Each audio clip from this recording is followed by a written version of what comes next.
What is karma for you? The word karma literally means action. When we say action, as human beings, both in our wakefulness and sleep, my life is my karma simply means my life is my making.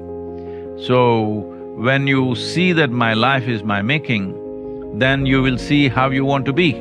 Right now, people have taken various dispositions. Let's say somebody is nasty, they think this is because of another time, and of course there's a whole lot of psychoanalysis telling them this is because your father abused you. At that time you're abusing everybody else in the universe right now. You know, these kind of explanations are going on. Especially if you suffered abuse from somebody, you must understand you should never abuse anybody else. But that is not the way we respond. We think if somebody abuses us once, we must abuse million people million times over. This has been the consequence because it is a violent reaction to whatever is happening within us. Whatever is our karma is like the past. It has happened till today. What has happened till today should be your platform to stand upon and do your dance of today. But instead of that, it is working like a quicksand that people are sinking into it. So, what is yesterday? What is past? You can never fix it. There's nothing to fix there because it doesn't exist. What is today? You can only experience it. There's really nothing else to do. You can only experience it the way it is. But what is next moment and tomorrow? You have to create it. You invest your life in trying to change the past. This is like banging your head on a wall, which is not going to break anyway, it's your head which will break. What you can change, you do not change. What you can craft, you do not do it because all your energy goes into banging your head on something that's already over. So for karma, because people are thinking their happiness and unhappiness, their joys and miseries are all their karma, they're being punished from somewhere, no. You're misunderstanding your own hand to be some other hand, maybe hand of God or something, no. Your hand is slapping you in the face and you think somebody else is hitting you. Is there a solution for this? Unless you realize this is my hand, you can't stop it. This is karma. Anyway, people are dying.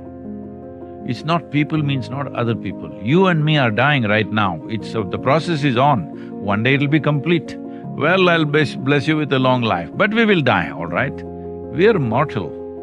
Why is this so important see, if we do not understand we have a limited amount of time, we will have lot of time to do foolish things in our life.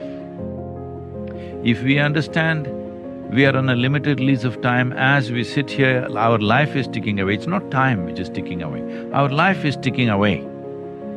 The final tick mark will come later, but right now it is ticking away, all right? If you know this, you have no time to do anything that doesn't truly matter to you. You will not do anything that you don't truly care for.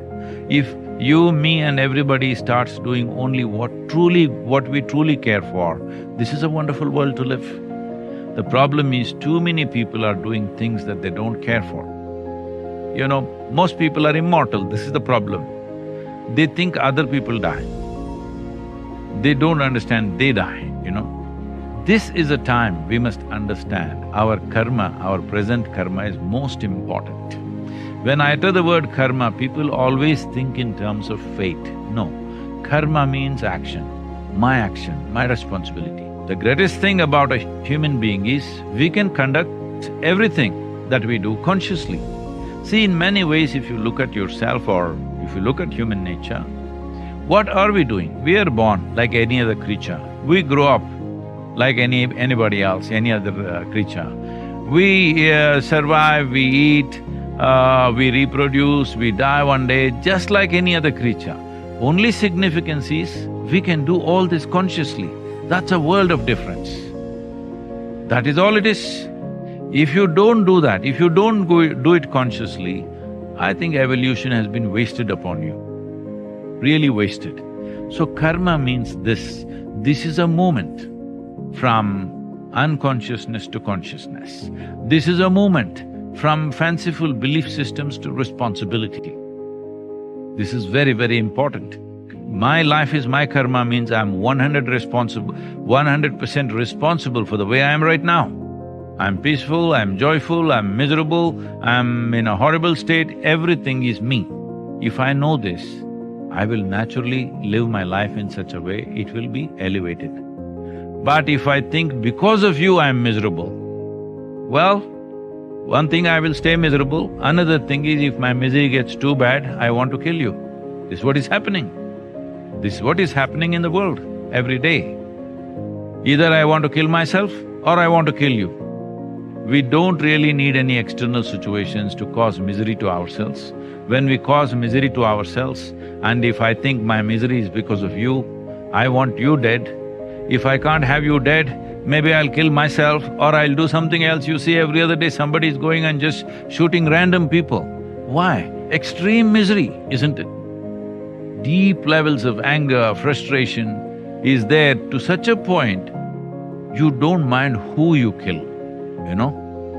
It is not even a target point that you want to kill. You don't mind who you kill, man, woman, children, anybody you can kill, simply because that is the level of misery. Instead of looking at the violence that is happening, we must look at the level of misery and frustration and degradation that's happened within the human being. Why is this? Because we are always thinking somebody did this to us, isn't it? If you see my life is my karma, you will take charge of your life. You will do the best that you can do with this one. Maybe we can't fix the whole world, we can fix this one, isn't it? Once you become human, your life is not all about survival. If you are like any other creature, your whole life was about survival. Once you become human, survival is a small aspect of it. Rest of it is about evolving and blossoming as a human being. If you're conscious, you will become very wise with unpleasant karma. But if you're not conscious, this unpleasantness which happened 10 years ago will make you suffer now. Most human beings are like this. What happened 10 years ago, they're still suffering. What may happen day after tomorrow, they're already suffering. They are not suffering life. They are suffering two most fantastic faculties that human beings have, a vivid sense of memory and a fantastic sense of imagination. Both they are suffering. Without these two things, you cannot even call yourself a human being. You are a certain concoction which may be interesting, which may be experientially good, or above all, it's complex. What is complex can be made into something very beautiful or very ugly, depending upon where you stand in it. If you stand upon it, you look great. If you sink into it, you look terrible. This is the nature of karma. So karma is not against you. It is making life easy for you. Survival processes can be automated, a few things. But if you become fully automatic, that means there is no point living tomorrow, because tomorrow there is no possibility you're fully automated. So just to maintain that balance, that you are always in touch with your karma, you're on top of it, but you're not sinking into it. For this, you need to be conscious.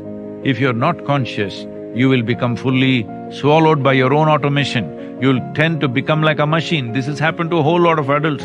When they were children, when they were exuberantly alive, slowly they become automatic machines. Just like that, they're going about, going to the office, coming back home, doing everything as it's programmed within themselves.